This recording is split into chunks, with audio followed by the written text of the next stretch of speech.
समस्या प्रत्यक्ष परिस्थिती पुणे शहर काँग्रेसच्या अध्यक्ष व बोलतील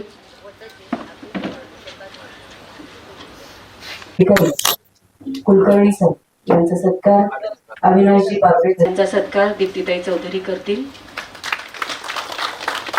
सर आपण उपस्थित राहिले त्याबद्दल मनापासून आभार. संदीप भाजी भाकरेजी पोलीस उपायुक्त यांचा सत्कार सौरभ आमराळे पुणे शहर अध्यक्ष स्वाती शिंदे या करतील. श्री मंगेशजी कोळपकर अधिकारी मंगेशजी कोळपकर या ठिकाणी मोठ्या प्रमाणात उपस्थित असतात. खरं तर ताई आपलं मनपूर्वक आभार की आपण या ठिकाणी मला एकच सांगायचंय, मेट्रोचा जर विचार केला आपण तर मेट्रो ही झालेली आहे, पण ती सक्सेस केव्हा होणार? आपण मला स्वतःला किंवा कुणालाही मेट्रोने जायची इच्छा खूप आहे, पण पार्किंग कुठे आहे? मी माझ्या घरातून निघाले गाडी घेऊन तर गाडी कुठे लावणार? शेवटी प्रत्येक स्टेशनला 100, 200, 500 गाड्यांचं पार्किंग हे झालंच पाहिजे, असा विषय आहे मेट्रोच्या बाबतीत. बसेसचा PMPLच्या पोरे मॅडम या ठिकाणी आहेत. तर बसेसच्या बाबतीत असं आहे की आमच्या सारख्यांना वाटतं की नाही, आता अगदी मेन जे पुणे आहे तिथे छोट्या बसेस असल्या पाहिजेत, मोठ्या पण अर्थात ते फायनान्शियल त्यांचं जे गणित आहे ते त्यामध्ये बसत नाही. पण तरी सुद्धा याचा विचार कुठेतरी झाला पाहिजे की अगदी जुनं पुणे, ज्या पेठांचं शहर आपण जे म्हणतो, तिकडे खूप मोठ्या बसेस नेल्यामुळे होणारे परिणाम. आत्ताच मी मॅडमशी बोलत असताना मॅडम म्हणाले की आम्ही शेवटी बस आहे म्हटल्यावर कुठेतरी थांबणार ना रस्त्यावर, आणि आपलं असं असतं की नाही इथे थांबायला नको, तिथे थांबायला नको. त्यांना थांबा हा तर कॉर्पोरेशननी दिला पाहिजे. याच्यामध्ये जे आम्ही मध्ये फर्ग्युसन कॉलेजला आपल्याला कल्पना असेल की तिथं AI कॅमेऱ्याचा वापर केल्यामुळे काय प्रयोग केला होता, तर तशा संदर्भातले 500 लोकेशन्स वरती आता कॅमेरा लागणार आहे.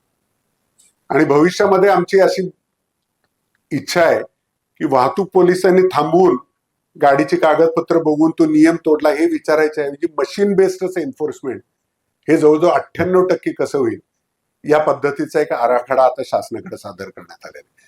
आणि मला वाटते काही वर्षातच अंतिम असल्यामुळे मला वाटते पुढच्या काही वर्षामध्ये हे जर मंजूर झालं तर पुण्यामध्ये सिग्नल तोडला तर त्याला हवालदार अडवायची गरज लागणार नाहीये, ते ऑटोमॅटिकली चलन जाणार आहे. आणि आता जे वाटतं की चलान भरलं नाही तरी चालेल, ते कसं कंपल्सरी भरता येईल यासाठी सुद्धा शासन स्तरावरती आता अंतिम काही निर्णय होत आहेत. म्हणजे 400 बसेस घेण्याच्या ऐवजी तुम्ही आहे त्या बसेसची इफिशियन्सी तुम्ही टेक्नॉलॉजीचा वापर करून योग्य पद्धतीने जर वापर केला गेला तर 400 बसेस जे लागणार आहेत तुम्हाला नव्यानं, त्याच्यामध्ये फक्त 50 बसेस किंवा 20 बसेसचा खर्च जर केला तर आहे त्या 2000 बसेसची कॅपॅसिटी आपल्याला जणू काय आपण 400 बसेस नवीन खरेदी केल्या या पद्धतीनं आपल्याला करता येईल. या पद्धतीचा पण वापर PMPML करताना दिसून येतोय. तर त्याच्यामुळे भविष्याकडे बघत असताना कशा पद्धतीनं आपण सुधारणा करायला पाहिजे याच्यासाठी एक त्रिसूत्री अवलंब प्रशासन करताना दिसून येते.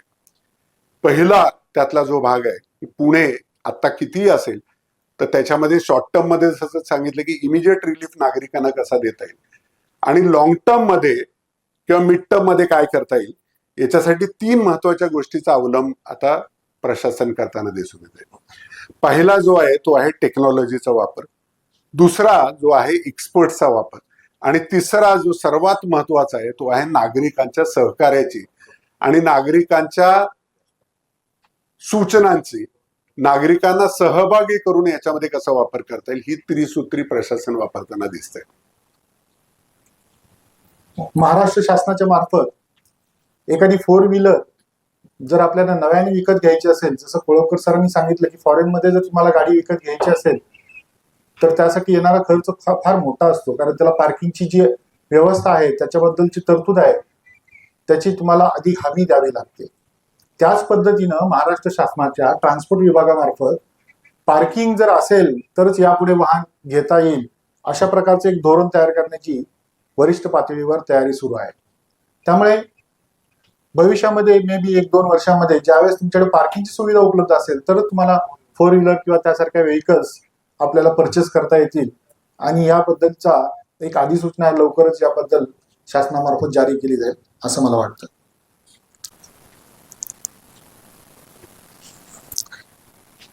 जे आता जे नियोजन सुरू आहे मेट्रोच्या निमित्ताने म्हणा किंवा रेल्वे स्टेशन्सच्या निमित्ताने म्हणा, आता हडपसर आणि खडकीला महत्व येतंय रेल्वे स्टेशन्सना. तिथे आता एक हडपसरचं उदाहरण घ्यायचं झालं तर आम्हाला वारंवार विनंती करण्यात येते की हडपसर स्टेशन साठी आपली बस फ्रिक्वेन्सी वाढवा, कारण तिथे जे नागरिक उतरतात त्यांना बसने जाणं शक्य होईल त्यासाठी. पण अडचण ही येते की बस तिथे टर्न करायला जागाच नाही. त्यामुळे हा नुसता रेल्वेचा प्रॉब्लेम नाही किंवा नुसता पीएमपीचा प्रॉब्लेम नाही किंवा नुसता वाहतूक पोलिसांचा प्रॉब्लेम नाही. ह्या सगळ्या गोष्टींसाठी सर्व जे स्टेक होल्डर्स आहेत त्यासाठी एकत्र बसून आपल्याला मार्ग काढणं आवश्यक ठरणार आहे.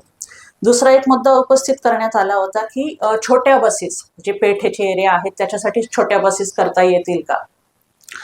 तर तेही आमच्या स्तरावर काही रिसर्च सुरू आहे की डिझाईन्स बदलता येतील का, जेणेकरून छोट्या रस्त्यावर अगदीच मिनी बस नाही म्हटलं तर बसची विथ कमी करून आपल्याला काही बसेस इंट्रोड्यूस करता येतील का. तर एकूणच एकंदरीत वाहतुकीचा प्रश्न ह्याच्यावर सर्व अँगलने विचार करणं सुरू आहे. त्या एजन्सीजशी स्टेक होल्डर्सशी चर्चा सुरू आहे आणि त्याच्यातून नक्कीच काहीतरी आपण मार्ग काढू, कारण मार्ग काढण्यासाठी आणि ते इम्प्लिमेंट करण्यासाठी त्याची अंमलबजावणी होण्यासाठी आम्ही सर्व कटिबद्ध आहोत. हे आहे सूचना आहे ती आम्ही आमच्याकडे भरपूर लोकांकडनं फीडबॅक येत असतो की पार्किंगची हे गरज आहे, पाहिजे आहे वगैरे.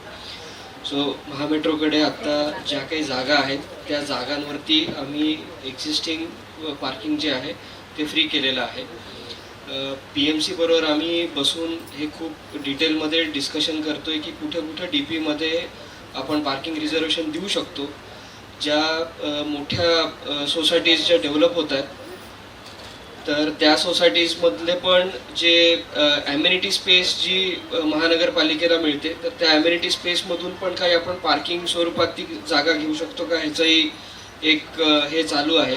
आणि सरांनी सांगितलं तसं आम्ही लास्ट मेल कनेक्टिव्हिटीसाठी घरापासून स्टेशनपर्यंत, स्टेशनपासून तुमच्या ऑफिसपर्यंत आणि परत येताना, सो ही जी कनेक्टिव्हिटी आहे ही जास्तीत जास्त चांगली करायचाही आम्ही आता अभ्यासही चालू आहे त्याच्यावर. काही ठिकाणी आम्ही बस सर्व्हिसेस आणि रिक्षाच्या सर्व्हिसेस हे चालू केलेले आहेत ऑलरेडी आणि प्रत्येक स्टेशनवरती ही सुविधा आम्ही उपलब्ध करून देतोय. इवन PMPMLच्या बसेससाठी बस स्टॉप हे एक्झॅक्टली स्टेशनच्या खालती घेतलेले आहेत. त्याच्यानंतर त्याच्यासाठी वेगळ्या बेज आम्ही बनवून ठेवलेले आहेत सो दॅट लोकांना चढायला उतरायला सोपं जाईल.